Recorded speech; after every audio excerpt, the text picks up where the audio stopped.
करण्यात आला 26 जानेवारीला, त्या संदर्भात सर्व या ठिकाणी जमलेलो. बाबासाहेबांनी आपल्यासाठी जे करून ठेवलेलं आहे ते आपल्या सर्वांना माहीत आहे, म्हणून आज या ठिकाणी आपण मोठ्या प्रमाणात या ठिकाणी उपस्थित झालो.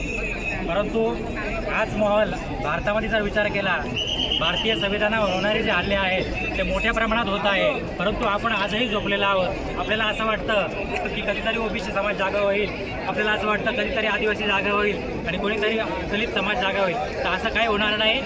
पूर्ण या संपूर्ण समाजाचं जे इंजिन आहे बाबासाहेबांनी ते आपल्या हातात दिलेलं आहे. इंजिन आपण जर बंद पडलं तर कुठलीही गाडी चालणार नाही आहे, आणि म्हणून हे इंजिन कायम चालू राहिलं पाहिजे. तरच हा जो कारवा आहे बाबासाहेबांचा हा पुढे जाणार आहे. आणि भारतीय संविधान आपल्याला जर सुरक्षित करायचं आहे, मी असं म्हणणार नाही की भारतीय संविधान टिकायचं आहे. भारतीय संविधान बाबासाहेबांनी इतकं मजबूत करून ठेवलं आहे की तेवढ्याच्या बापाची ताकद नाही की संविधान बदलू शकते. कारण ते जे बेसिक स्ट्रक्चर आहे ते बदलण्याची ताकद संविधानाला, पार्लमेंटला सुद्धा ठेवलेली नाही. त्याच्यामुळे आपण त्याच्याबद्दल कुठला निष्कर्ष राहिला पाहिजे. फक्त भारतीय संविधान आपल्याला अंमलबजावणी झाली पाहिजे. त्यासाठी आपल्या संपूर्ण समाजाने एकत्रित होणं गरजेचं आहे की भारतीय संविधानाची अंमलबजावणी कशी झाली पाहिजे.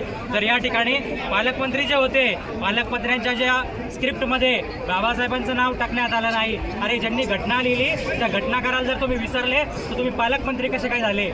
अशा प्रकारचं या ठिकाणी जर वक्तव्य होत असेल, जर एक मुख्यमंत्री त्या साईडला जाऊन परमपूज्य डॉक्टर बाबासाहेब आंबेडकर म्हणून घोषणा करतात आणि या ठिकाणी पालकमंत्री बाबासाहेबांचा अवमान करतात, हे सर्वात मोठं या भारताचं दुर्दैव आहे आणि आपल्या इथल्या नागरिकांचं दुर्दैव आहे. आपण जोपर्यंत नागरिक म्हणून, भारतीय म्हणून संघटित होणार नाही तोपर्यंत भारतीय संविधान आपल्याला सुरक्षित करता येणार नाही. म्हणून आपण सर्वांनी या ठिकाणी त्याच्या आंदोलनात आले, असं स्वयंपूर्तन यापुढे देखील बाबासाहेबांचा जो कारवा आहे तो आपल्याला चालत ठेवला पाहिजे.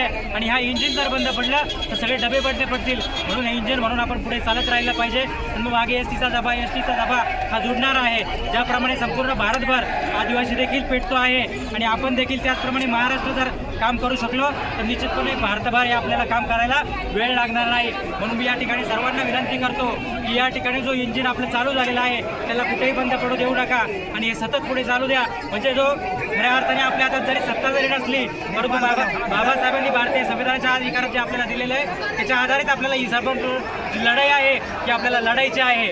एवढं बोलतो. धन्यवाद. जय भीम, जय संविधान.